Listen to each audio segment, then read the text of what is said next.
কংগ্ৰেছৰ বুকুচাত উঠি তেওঁ শিৱসাগৰত জয়লাভ কৰিছে বুলি ক'বলৈ মই এতিয়া দ্বিধাবোধ নকৰোঁ। কাৰণ তেওঁতো অলপ দিন আগত পঞ্চায়তৰ নিৰ্বাচন হৈছিল, তাততো আমাৰ মিত্ৰতা নাছিল।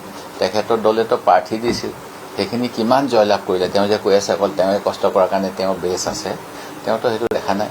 আৰু তেখেতে ইলেকশ্যনৰ আগত কি কৈছিল আপোনালোকে নিজৰ বজাবচোন, যে মই যদি ছিট দিম বুলি নকওঁ, মই যদি এৰি বুলি নকওঁ, মোক কোনে পইচা দিব, কি কৰিম, এইবিলাক কথাটো তেওঁ নিজেই সামৰাও কাঢ়ি আছিল আপোনালোকৰ আগত। মই সেইবিলাক একো কথা ক'বলৈ নাযাওঁ, মই কোনো বিতৰ্কিত মন্তব্য দিবলৈ নাযাওঁ। খালি আমাৰ ক্ষেত্ৰত যিবিলাক কথা কৈছে, মোৰ এটাই কথা মই আগতেও কৈছিলোঁ, মোৰ সমষ্টিত গৈ তেখেতে কয় যে মই 2 লাখ আখৰীয়া পঞ্চায়তক প্ৰটেকশ্যন দিব নোৱাৰিলোঁ।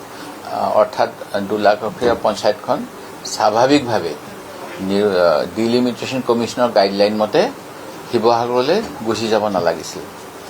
আৰু অনুৰূপ ধৰণেৰে নামতিয়ালি পঞ্চায়ত, য'ত সংখ্যালঘু ভোটাৰ থাকে, সেইখনো শিৱসাগৰ সমষ্টিলৈ যাব নালাগিছিল।